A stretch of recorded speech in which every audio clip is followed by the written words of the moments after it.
It's the Wrestling Caucus. I'm Peter A. I'm Smiley Arriaga.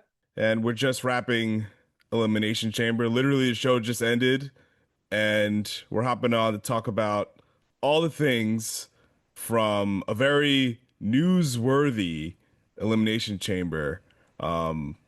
We had a great Chicago celebration in CM Punk and AJ Lee, and we'll get into more detail. Danhausen debuted. That was awesome. Yeah, Seth Rollins returned. So I guess we'll start. Let's start with the non-chamber matches, and then we'll finish with the chamber matches. So I guess we could start with AJ and Becky Lynch, Women's Intercontinental Championship match. My problem with this match was largely like how it was set up, because going back to September, right? The mixed tag match, AJ taps out Becky, right? And then in War Games, the same exact finish. So I'm like, why should I see these two wrestle? I already saw AJ tap out Becky. So it seems to me like the build up to this match was Becky was overcoming the obstacle of AJ Lee. Becky Lynch, the champion. It was a little backwards. So I'm like, I don't like when the champion is chasing the challenger. I hate it. I can't stand it. I mean, they even went through the effort of having the champion come out first.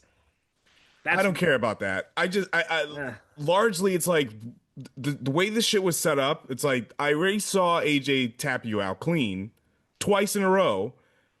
You're the champion going into this match, and it seems like AJ is the champion going into this. It's just like it's so weird, and it kind of took a lot of and the ref bumps, and like it wasn't like a bad match, but I just at the end of it, I just wasn't really hooked in. I don't know. this was a very well wrestled match until they left the ring. I don't know if you felt that way. Like I'm watching this, like I'm watching it, like they're wrestling really well, and they haven't even gone on turnbuckles or gone outside yet. And as soon as they got outside, I'm like, God damn it!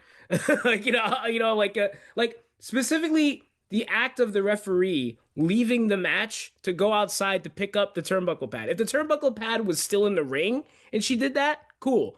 But you left the ring to pick up the turnbuckle pad. And then the ref bump happened. I'm like, all right, you could have just had the ref bump. Like it just The seemed like a bump was lot so of stupid. It was yeah, stupid. yeah, like It was so hokey. Like that. yeah. This is how AJ wins the title, because you already tapped her out clean, and now you won via a ref bump, and it's just it was so blatant too. Like you kind of saw it coming, like when she kicked the ref in the face, and it's just like, oh, okay. Like if the end goal was to have AJ win the title, I agree with you. You could have had, in hindsight, at first it was like, oh yeah, I'm just happy to see AJ back. I didn't know if she was going to come back and wrestle again. But in hindsight, if the goal was to have her win a championship on a pay-per-view, yeah, the first two interactions her and Becky had would have helped if AJ had been pinned by Becky at the mixed tag and in the War Games. If that happened, then AJ finally gets her victory tonight. Yeah, in hindsight, yeah, I agree with you. Like I thought they were at first I thought, yeah, okay, it's just going to be a one-off match and like, yeah, she wins, great. But like if there was if this is how they planned it, then I'm like, yeah, it's a little weird. I understand where you're coming from. Yeah, if WrestlePalooza, if AJ pins Becky, and Becky was the champion at the time, but she was going into this match as well. Okay, great. Now you have a reason for these people to fight. But then the next time they wrestle at War Games, AJ taps her out again, and then AJ disappears for a while, And and then then Becky randomly beats Maxine Dupree on Raw. Like yeah, Maxine gets a nice little rub a little bit, but then that Becky wins back the title, and I'm like, where are they going with this? And then since when AJ disappearing for a while made me think, okay, what's the plan here? Like I didn't think AJ because I didn't see her. Like she was just gone. So that's why I didn't immediately like, oh, maybe they're gonna set up her and AJ, and that's what they eventually did because AJ eventually came back. But the setup to this was so cold, and her winning was kind of cold. And yeah, she got a great reaction, but now okay, AJ's the champion going into WrestleMania. Are they gonna do this match again? I feel like I don't really want to Probably. see it, to be honest with you. I don't want to see Probably. it. Hey, Well, for all we know, Becky can win the title again on Monday night. right. Okay, you know what? Honestly, I'd be okay with that. Because I'm I like, mean, okay, now AJ has to chase Becky. Great. But AJ wins here. And it's like, it was so cold. It was a lot of stupid, unnecessary hoopla. And just wasn't a fan of how this whole thing was put together at all. like instead of doing 1 + 2 = 3, they do long division to get to like to And three. doing calculus to get here. It's like you Like go, remember Charlotte versus Rhea in 2020? yep. Rhea Ripley was the champion, but it was almost like she was the challenger. Yeah, how can I forget that? Yeah. I remember watching that live with you and going, "What the hell is going on? Yeah. What?" They were lucky that it was COVID WrestleMania because and there was no crowd. So, Ooh, but ooh, ooh. the reverse happened 2 years, 3 years later, WrestleMania in LA. Rhea goes in the challenger, and the match was outstanding, and Rhea wins, and it goes over like gangbusters, and now she's one of the biggest stars in the whole company. Yep. You know?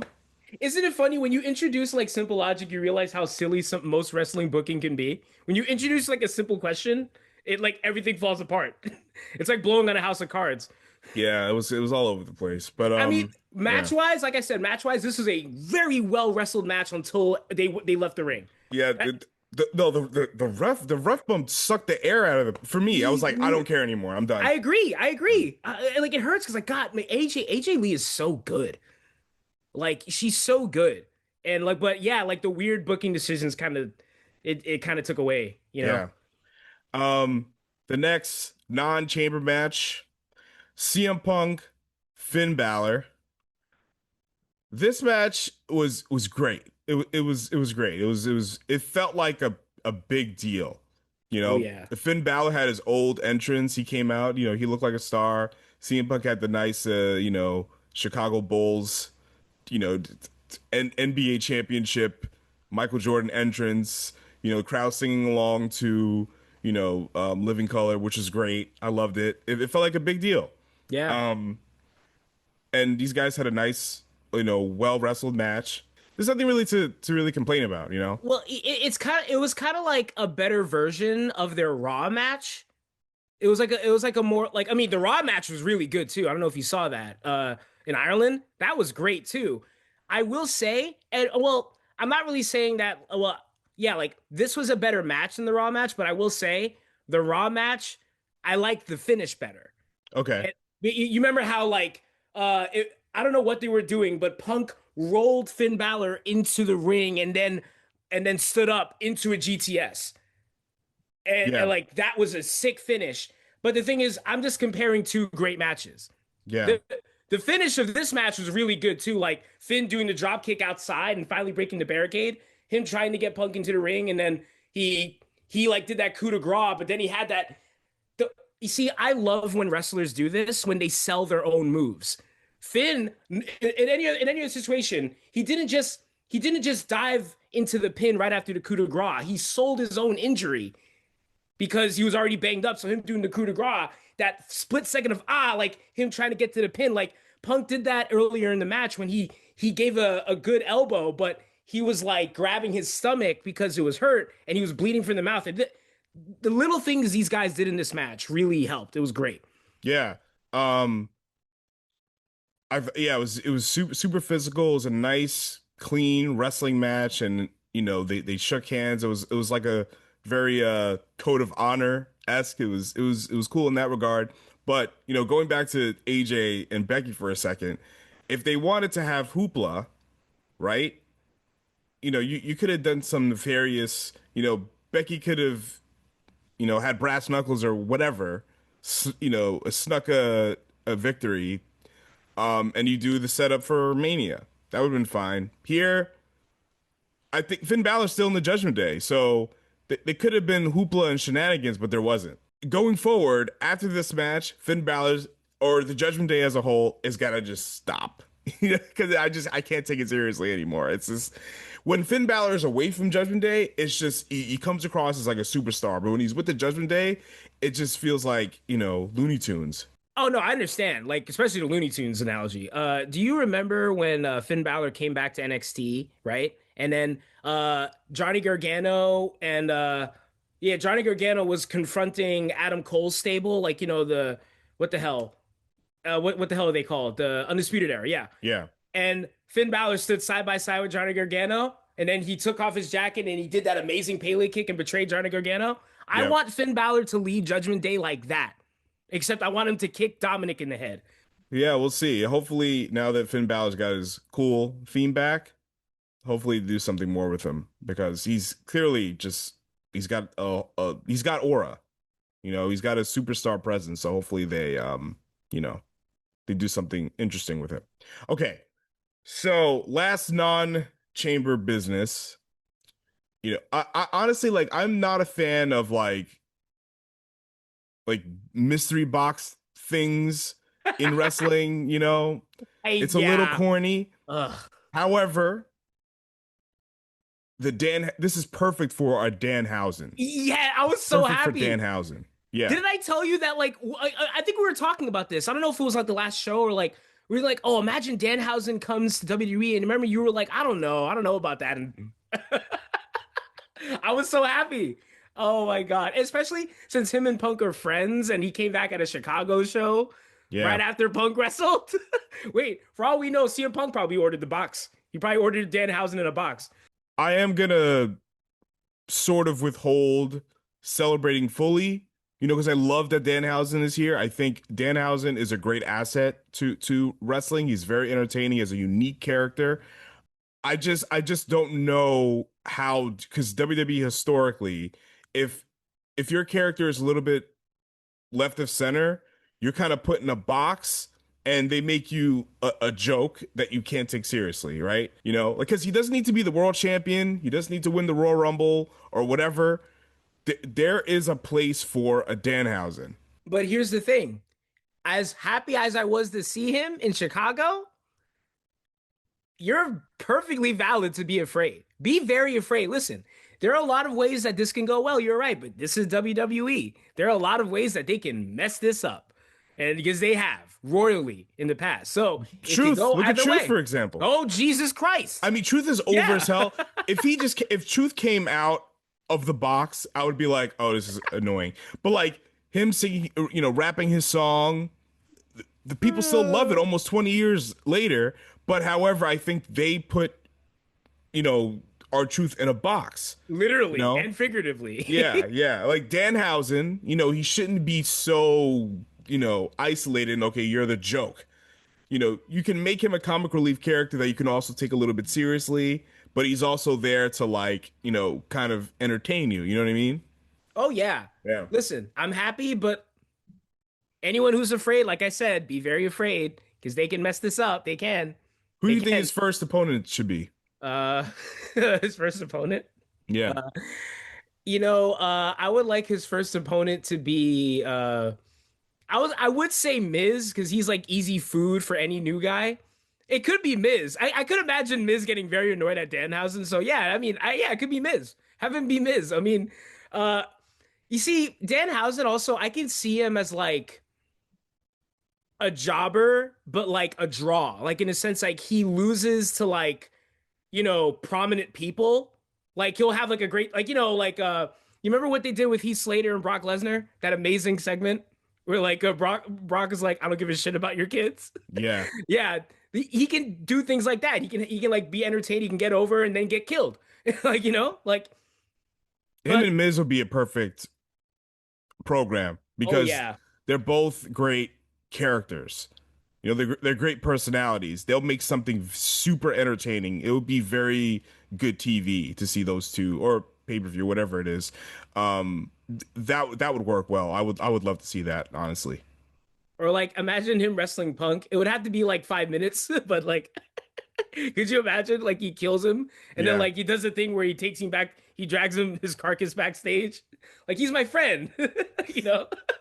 Like I think Moxley did when Moxley debuted in New Japan. You remember he wrestled that guy and he Yeah, killed some him, and then young he boy. Yep. yeah, and he killed him and just like took him backstage like he was his buddy. He was limp. You could do something like that. Yeah. Like, oh, imagine Obafemi and Danhausen. Danhausen annoys him and he kills him. He's like, I respect this man, and he's Yeah. dead. Yep. He takes him and throws him into the crowd. See, jobbers are valuable in wrestling. It's not like, you know, like a guy who takes hits like that is good, you know? Yeah, I could see him. He'll like he's a guy that can lose a lot, but like still get crazy over and Yeah. sell a bunch of merch. Um, And get yeah, sympathy in certain situations. Like I felt bad for Heath when Brock killed him. You remember that? Yeah. yeah, Hell, I remember when Brock killed Miz. You remember that? When Paul Heyman was like, he's sorry. He's sorry. yeah. But Yeah. if it doesn't work out for Danhausen in WWE, I think he should just stay on the independents because Yeah. he'll have no problem getting bookings because he's super popular. He'll kill it on the convention circuit. You know, people would love to take pictures with him and stuff like that, interact with him. So, but I wish him the best in WWE. I hope it works out. They gotta come out with another shirt with him and Punk. Oh yeah. I think we gotta Yep. get the WWE version. If you buy any WWE shirt, it's Yeah, gotta be that one. I agree. All right, let's talk about the chambers. I still have the same issue with modern elimination chambers. Both men's and women's matches, while they weren't bad, they were actually quite good. However, I just feel like there's not enough of a danger element to these matches. No, not at I all. feel like in both of them, there were times where guys and gals were like thrown against the chain link fence and their heads were bashed against the pods, and there's no blood, there's no nothing. I'm like, where is the danger? You know, it's just good athleticism in a cage, you Yeah. know? You see, like, yeah, I feel that way. These were two very athletically sound matches. That being said, CM Punk and Finn Balor was more violent than both of these matches combined. By accident. Can't disagree with that. I can't By argue with that. They were more violent by accident. But like I mean, like, because instead of the rubbery plexi wall, what if you had like Hollywood glass? You know what I mean? Like, you know what I'm saying? Like that, like, you know, the fake glass that like that you can shatter over somebody's head without breaking, or without getting bits in their hair or shit like that. That'll cause problems. Even the fake ones. Yeah, That'll cause a lot of problems. but I don't know. Like It'll there get into is, your eye. yeah, Yep. like. But I understand there is an element of violence that's missing from these matches. Like I remember, Mhm. it brought me back to when Goldberg was in that elimination chamber. He like Hunter tried to lock himself in, but then Goldberg punched through the glass and then beat the shit out of him. There is a violent element missing. Like, okay, here's one thing I hated about I kind of like the women's match better than the men's match. I agree. Yeah. But I will say there was one stupid thing about the women's elimination chamber match. The way Kiana James and Asuka were eliminated in one fucking that was bullcrap. Like, if you wanted to get over Raquel Gonzalez and kill both of them, kill them both separately. I don't know, throw Kiana James through the glass. And I don't know, maybe do a devastating move on Asuka. Eliminate them separately. I hated the fact that they just got rid of them in one sweep. I don't know. I don't know how you felt about that. I actually like that. However, I think Asuka could have lasted a little bit longer. Yeah. But when you think about Raquel Rodriguez, right? When she was Dakota Kai's bodyguard in NXT, I thought she was presented very well as like a tough, intimidating killer. But then when she got to the main roster, I think they turned her into a sympathetic babyface, and it just wasn't believable because she has a physical presence that's intimidating. But when they turned her heel and they brought her with the Judgment Day, I totally bought it. I totally believe it. And in this chamber match, they made her a killer. Again, the danger element. It was a little bit better this year than in previous years. It felt a little bit violent. Tiffany Stratton was like bleeding from the mouth, She and was? yeah, Oh, I thought and that was her lipstick. Okay. no, no, no. Raquel just throwing people around. It was awesome. I wish there was a little bit more blood, but I thought it was great. And I think the women's match, I think they took the SummerSlam '03 formula because that match was very short, but it was also very brutal and very violent. I thought the women's was like a little bit like that. It still could have use a little bit more violence, but I definitely do agree with you. The women's chamber match was definitely more interesting in that regard, and I loved how Tiffany eliminated Raquel, the moonsault, and it was just like boom, you're gone. I thought that was great. It was very well done. Yeah, this match was, yeah, I enjoyed the women's match far better. Before we go into the men's, one more thing on the women's. Rhea Ripley winning. Hmm. How do you feel about that? I mean, I don't mind Rhea Ripley being champion again, but Well, she beat Tiffany Stratton for the title. for the title, but I don't want to Yeah. see that again. Not for a while. If they were gonna go with somebody new-ish to the title scene, I think Asuka should have won because I do think Jade can learn a whole lot from working with Asuka because she's probably one of the best workers in wrestling right now. Yeah. So that that was kind of a missed opportunity. I understand, like Rhea is established, and you want to sell tickets to a 2-night WrestleMania in Vegas again, which is not easy.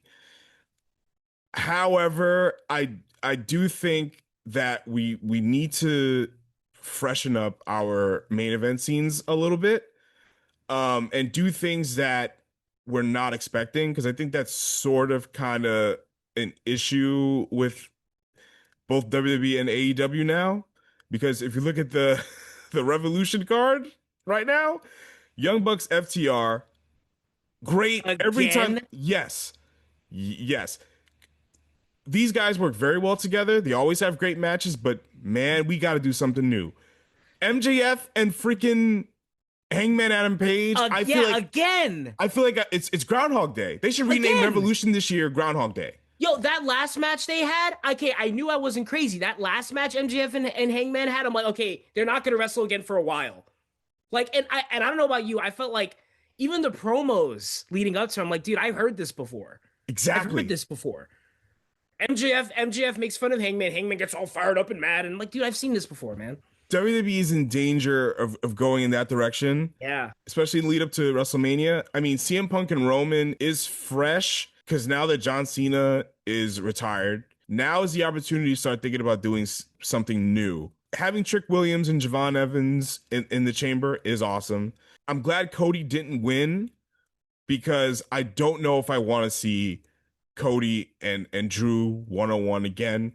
The Randy Orton element, which we'll talk about, is a little bit more interesting because it's something. Look, Cody at this stage and Randy at this stage, it's completely different from like 2009, 2010, from the Legacy era. Cody is a much different person, so that's kind of a new story to tell. Roman and Cody again, and not Roman and Cody, Roman and Punk. Punk is in a different stage in his career. Roman is definitely in a different stage in his career, so that's kind of interesting to see that. Did you see the Roman promo? Oh, it was awesome. Punk? It's great. Oh Phenomenal. my God. We've seen Roman Reigns since the beginning, right? And he is a new man, Yeah. Like, I think Punk, I could tell how proud Punk was of him in that segment. Because, like, think about where Roman came from. Exactly. Like, when Roman was in his Shield, and if you imagine him feuding with Punk going head to head with him on the mic, I would think Roman would die. But, yo, thank God for John Cena. Thank God John Cena exposed Roman Reigns on TV. Because ever since then, Roman never cut a bad promo after that. He never cut a bad promo. His match can go to hell, but he will never cut a bad promo ever again after that. Yeah. So the men's chamber, right? Yes, I do agree the women's was much better. My problem with the men's chamber is that the interference is too much. Oh Because I'm sorry, God. like it's hard to believe that the cage can be just left wide open for anyone and everyone to just come on in whenever they want, and it just dilutes the whole thing, And you know? Seth is paying Marks to dress up in mask to fake everyone out. Listen, instead of having the fake mask guy, if you're gonna have a guy in a mask interfere in the match, that turns out to be Seth, just have Seth in the Yes. mask. Why did you have to need that other putz? Like what like it's just like, it's the extra crap. No, It's here, like yeah, go ahead. it's like extra, they put too much sugar, they gotta put too much salt, they gotta put too much, it's excess. You know what I mean? I don't like too much interference in cages, especially elimination chambers.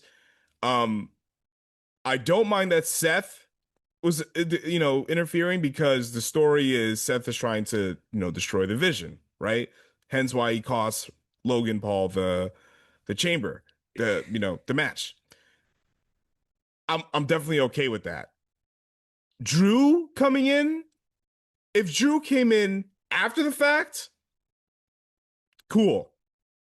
During, nope, because we literally just saw Seth do the same thing, and it's just kind of like all But right. that's Drew's whole thing now. It's like I do what I want because I'm the champion. I can interfere in any match that I want, and I will. We have to start protecting stipulations. We do. Dude, yeah, because like the better you protect stipulations, the more they mean. Yeah. And like, but other than I told you, other than Logan eliminating the two black people in the match, I actually like the ending of this match. I did I too. Yeah. I because Randy beats Drew for the championship at Mania, and then who's next to fight Randy? Or I think Randy can have a bit of a title reign, but it can end with Cody. Yeah. Like that. I can see SummerSlam ending that way. Could you imagine Randy's retirement match for the championship against Cody? Sure. I feel like they're planting the seeds for Cody and Randy. So I'm kind of glad that now WrestleMania has a sort of clearer picture.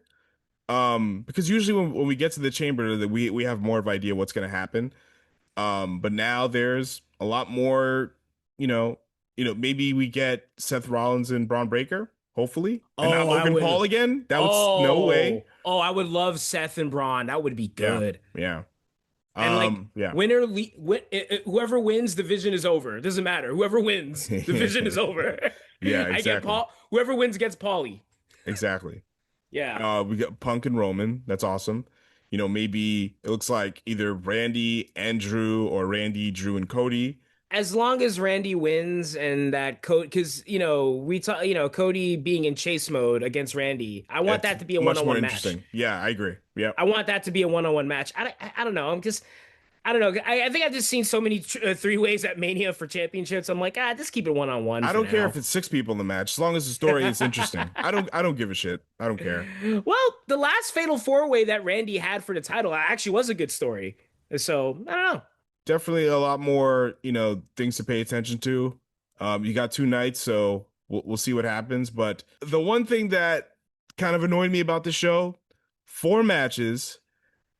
After every match, there was a video package, commercial break. The entrances, WWE loves their entrances, but they were a little bit too much, a little bit too long. Oh no, how else are they gonna get their Air Force ads in? Oh my god, it was too much. I was exhausted after the second match. I'm like, AEW shows, like they exhaust me in different ways, but at least it's just like boom, one match after another. It's just like it just flows, you It's like know? with WWE pay-per-views, if sometimes it feels like there's not enough wrestling, but with AEW pay-per-views, sometimes it feels like there's too much wrestling, if But I that feel makes like sense. it's just not a long pause between Yeah, matches. They the gotta cut pacing. that down. Yeah, like there's just like with AEW's match, match, match, match, match. WWE, it's like match, long break, match, long break, match, long break. It's like it's Yeah. exhausting. I want to give Javon Evans his flowers, man. This Yeah, guy, usually when you say about a lot of guys, like, oh, this guy's athletic, and it stops there. Javon Evans, you can say a lot. He's athletic, but he also does the little things right. Like on Raw, there was a thing where he recently, I think he had an injury or he was selling an injury for a while. a Yeah. little bit in his leg. He did a moonsault to the outside to I think to Kofi Kingston, and Javon sold his own leg for the rest of the match. Like even when he was setting, even when he does a lot of cool high flying stuff, but in between that, he does a lot of good little things. Yeah. He if he keeps on that trajectory, working with people who are better than him, this guy's already great. He's gonna do great things in the future. And Trick Williams too, Oh man, he's he great. walks out there, he's got a charisma to infinity. He has endless charisma. It's crazy, He you did the know. Bernie Mac backhand slap to Javon Evans, and you looked at his hand and go, "Whoo!" Like Yeah, that was a so. lot of Booker T isms. A lot of Booker T. Yeah, you Love might it. be Booker T in that. Yeah. Yeah. Oh man. But those guys are great. It makes me. I'm glad they snuck in both chamber matches. They snuck in some new young talent, which was awesome. I like that. I'm a advocate for the future, so that's good that they did that here. Now I'm glad Yeah, they're treating him well. I just keep treating Javon and Trick well. yeah, Don't hurt him. Don't like kill him. You know what I mean? Don't make him do anything dumb. That's yeah, why I ask. exactly. Right? All right, we'll wrap it up. It's the Wrestling Caucus. I'm Peter A.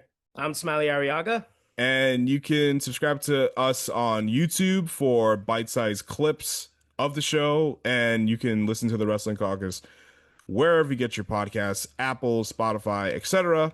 All the links will be in the description, and you can follow us on Instagram as well. Later days.